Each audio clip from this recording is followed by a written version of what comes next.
Hey guys, thanks for coming back to the channel today. We've got a big headline to look at. We're looking at Funcom announcing layoffs after record-breaking DUNE Awakening launch. We're just a handful of months down the line, and the game starts off really well. The story's engaging, the world is lore accurate and enjoyable, and yeah, I think everyone would agree that it was a solid launch. Now it fell away a little bit after launch. Let me just stick that image up on there while I talk through this. And it fell away because of the poor execution of the DD, some bugs that have been found that were causing people to lose things that have taken tens of hours to get the resources for. In some cases, hundreds of hours. Like for me, my first ornithopter didn't come until after over 100 hours. Let me just recap roughly what the articles out there are saying. Basically, Funcom confirmed they're undergoing a restructuring now, that DUNE Awakening has had its biggest launch in the company's 32-year history. Despite that success, the shift from development to live operations and preparing for console launch in 2026 means they need different team structures and skill sets. To be honest, I think if you're going to get rid of the developers that have built the game and know the code, that's a big issue. If it's a middle management kind of restructure, less of an issue. But usually the main fall down in these things is communication. But we'll look into that as we can continue going through this. Basically, they've announced that they don't know how many jobs will be cut and that they intend to help affected employees via career counselling support and possibly new roles. So new roles is an interesting one. If they're internal new roles and they don't negatively impact the employee's earning potential, then that's not the end of the world, right? Sometimes happens. That's how I ended up doing the job I do today. You'll know if you've watched any of my content, I don't do this for money. That's not my real person job. My real person job is involved in projects and project delivery. So I kind of understand that these things happen. I think it's worth calling out in this instance, the difference to what I've experienced elsewhere is I've never worked for a company that's owned by another company. So Funcom's owned by a company called Tencent, and they have been since 2020. And Tencent definitely helped grow the image of Funcom and helped deliver this game. But at the same time, one of their directors has come out and said that, you know, they didn't foresee any restructuring being required, and then they've come out and restructured. So yeah, I know things change, so we won't get too focused on that, but it's a concern when you're saying one thing and then shortly after doing something else. On one hand, it's not an unusual move in the games industry. Big launches often come with big reorganizations. The skills you need to ship are not always the same as those you need to maintain and evolve a live service. And this is especially an issue on live service games. And so I expect this will continue to be an issue moving forward. On the other hand, it's jarring. You've got a record-breaking launch, loads of momentum. You've got strong player adoption, slightly rough player retention, and yet internal turmoil and job cuts. That contrast has to raise questions around the corporate planning, financial projections, and how well the company anticipates its next phase to go. Maybe that first DLC and the way that landed really didn't sit well with the senior management, because that was a little bit of a flop. We could only wish that had gone a little bit better. Personally, I enjoyed the DLC. I thought it was great for what it was. I've got the Ultimate Edition of the game, so I didn't pay any extra for it. If I had to pay, was it $11.99 for it? Might be slightly more concerned, but realistically, it's not expensive. You got kind of around 8 to 10 hours out of the story extension and the DLC content, so that's not bad either. If you speedrun it, you can do it in kind of 4 hours for both of those, but yeah, if you're going to really take your time and focus on the story and watch all the FMVs, yeah, it will take slightly longer. But yeah, maybe that landed in a way that didn't suit the senior management team, and if so, that's a concern, because you have to plan for that in your risks of the project. Like, for me, that would have been number one risk. Number one risk is, what if we don't deliver the content people want on that first DLC? How quickly can we get DLC out following that? And you know, they gave us this wonderful timeline and everything along the way, and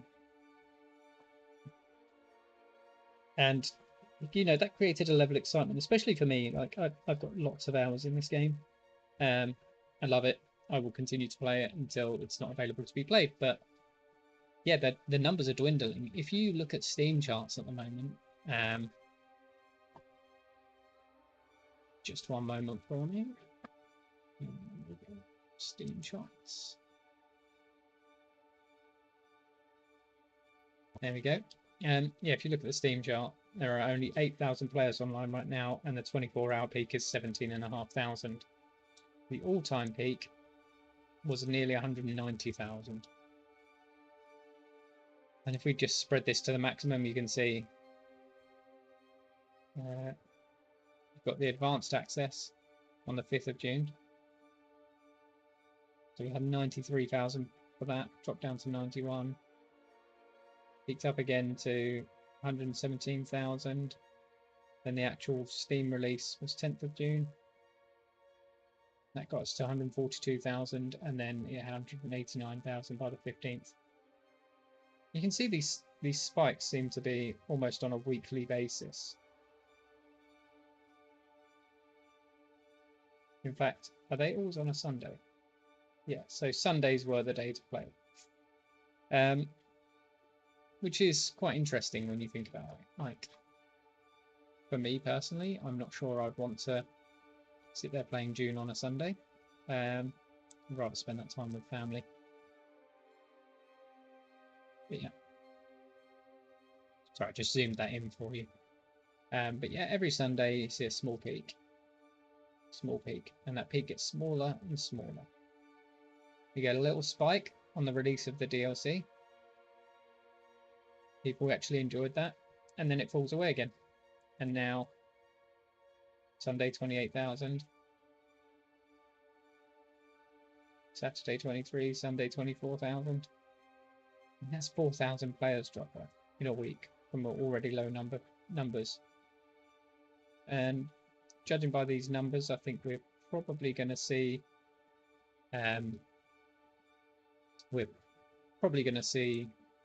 that this week is more like 17 or 18,000 on Sunday, because we've gone below that number already. So the peak will bring us back up to that. I don't know what the answer is for them, if I'm perfectly honest. I'm not sure there is an answer that's available.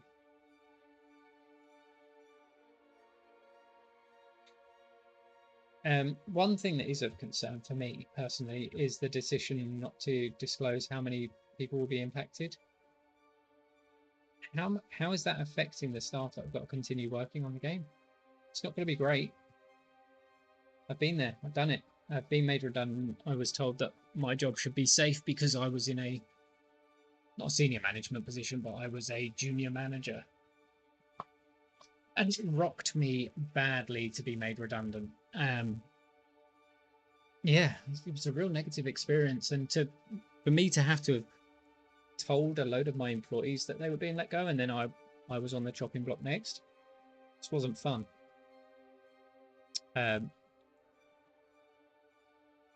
Yeah, so anyway, we then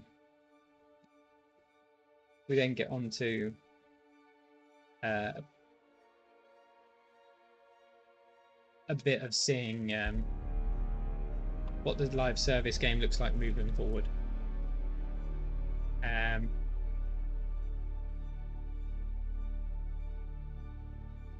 This isn't a one-off game or anything like that. It is expected to continue into the future.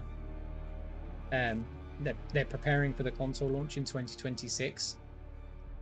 Honestly, I do not know how well that's going to go.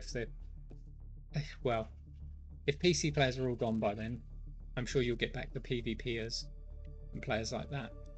But it's going to be a challenge to actually make the game a fun, enjoyable experience for those that remain. For a start, they're going to come in, they're going to enter the deep desert for the first time, and we're going to have ancient ways and rocket launchers and things like that.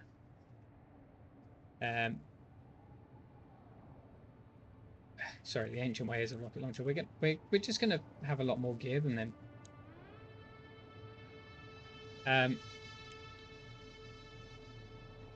And they will catch up, sure, no time.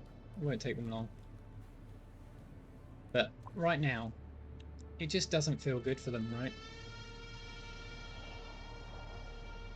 right? Roles around live ops, community management, QA patches, server infrastructure, analytics, content pipelines are probably gaining priority. I've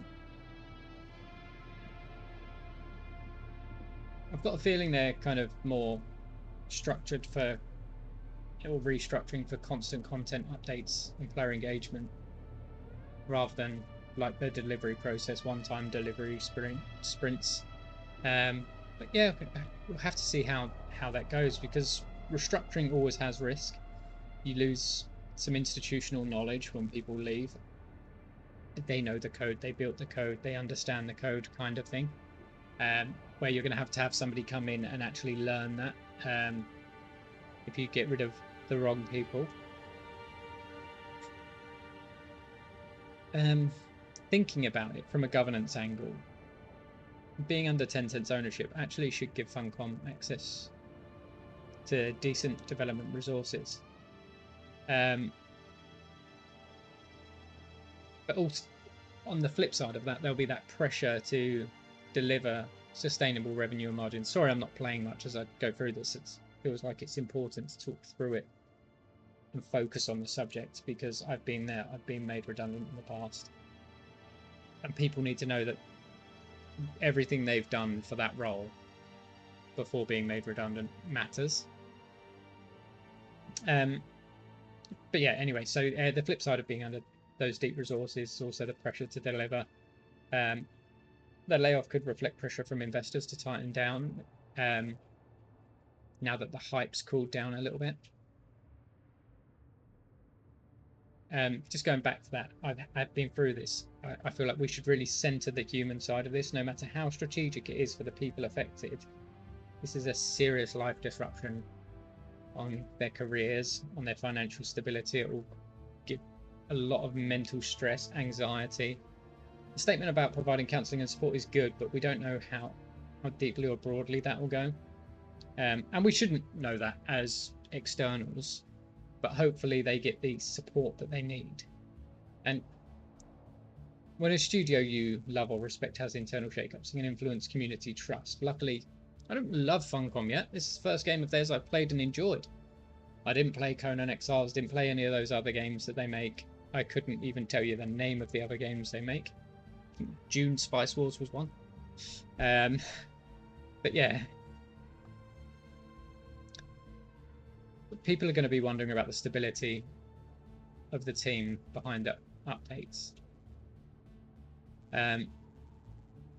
I personally will be keeping an eye out going forward for how many core developers or leads leave in response to this. So retention's important. Pacing of content, we need to see whether those updates slow or suffer quality dips. If they suffer quality dips on what were some pretty average updates on the last round, that's a concern. I have a feeling that the story stuff is already built and it's just been segmented into releases to extend the life of the game. The DLC itself is probably still in development. And I hope we can kind of see that with the release of that Doom Man set that came with, what was it, 4 pieces, 5 pieces, instead of being a full set of pieces. Even in the public test client now, that's only up to 19 pieces, I think it is, and it still feels like it's a little bit low. Really quality pieces, by the way, so look forward to that. I feel like transparency and communication is probably one of the major things I'll be keeping an eye on as well. It doesn't feel like Funcom has been overly transparent recently. There was the transparency in the build up to the release of the DLC. Since then, everything's kind of gone a bit quiet. Another thing I'll be keeping an eye out is the sentiment of people around me that play the game. We're limited in number already.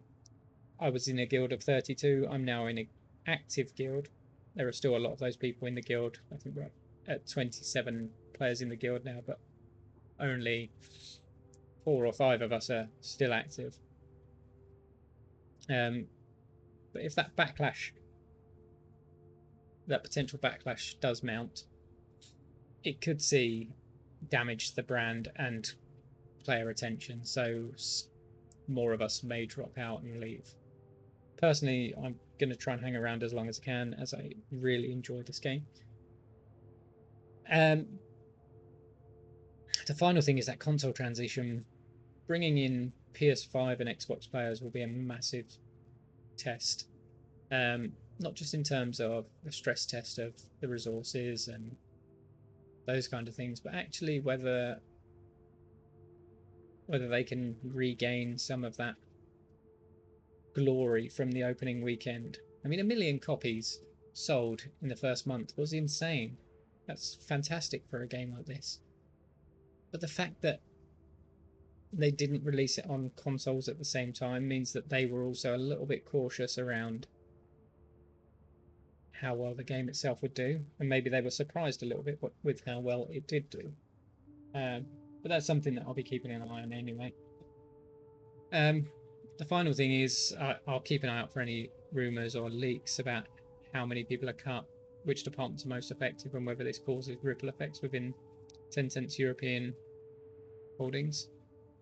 I won't keep too close an eye on it, but I will try and be aware of rumors, etc. I've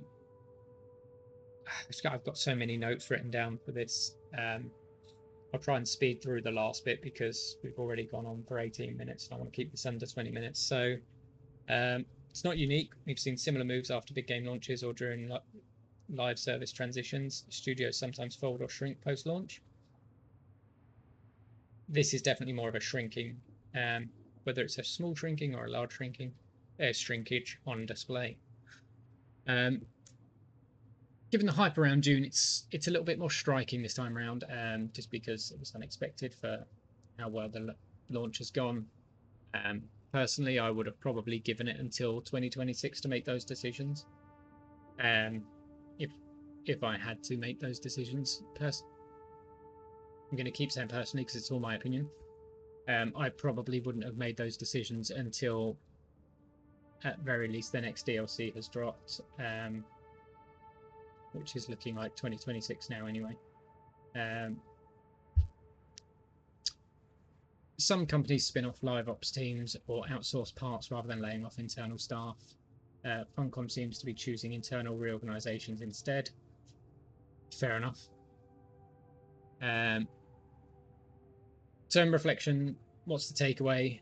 Funcom's announcement really comes as a reminder that commercial success doesn't always protect a company from internal pressures and restructuring. For me, it highlights the challenging balancing act in games, creating excitement, sustaining it, and matching structure to strategy. For fans and players, there's a bit of caution behind every product.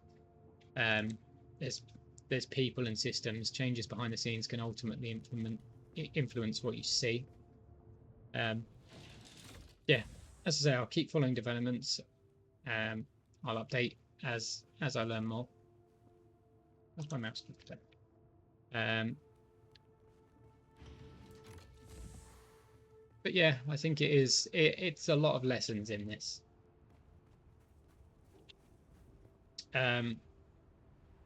If you like the format, please drop a like. Let me know your thoughts in the comments. Did you expect this from Funcom? What's your take on how this might affect DUNE? And other games moving forward, because other games follow suit. I mean, one game that I'm really not liking the look of right now is Black Ops 7, whereas Battlefield 6 looks fantastic. It'll be interesting to see what they do. I do want to just add on at the end here. I want to branch out and do more of what viewers want to see, so please do interact in the comments. If you've made it this far, then you're already a star. I want you to set me challenges. I want you to give me build ideas. I want you to just help me create what you want to watch. I'm doing this for fun, because I enjoy the game in that kind of way. I mean, I'll just take you for a quick tour around this base that I built. This is my DD base. I did the live stream on this. I mean, it's kind of epic, I feel. I mean, let's have a look at the other bases in the area. We've got a box base with literally nothing in it except for the machines they require. We've got a small box base with like an office building on the side. I can respect that. A garage and an office. We've got a box base, and that one is just an open shell again. Luckily they have got loads of stuff in there. And finally we've got this base which has been slowly wasting away. There was an ornithopter up here, but that seems to have died now. Has someone been nice enough to put it in a box for them? Yeah, maybe. Yeah, I'm kind of just waiting on that to die, because every time power goes down, their subfief is open to the elements. Yeah. But yeah, I'd like ideas on base building and things, because I mean, I've come up with this one. I love this. This is a smaller version of my main, bigger version, sorry, in one way, bigger hall area, etc., and everything in the church building, but smaller tower than my main base. I've added a pentashield so that in emergencies people can drop in there, but yeah, you're shielded in base in here anyway, or sheltered in base. Yeah, all in all, it's just a real focus for me around continuing to make content for this game that people enjoy. And hopefully Funcom's restructure doesn't negatively impact that too much, because if it's a basic restructure and staff aren't too heavily impacted, that'll be the best result for me. If it ends up being a really heavy restructure and staff are really negatively affected, it's going to change my opinion on whether I continue to play this game. And how they act off the back of that will be a strong driver in that decision-making process. And obviously how the videos perform are the final stage of that. So yeah, as I say, tough subject today. We're going to cut it there. We'll call it at 24 minutes. Thanks for watching. Like and subscribe, and I will catch you in the next one.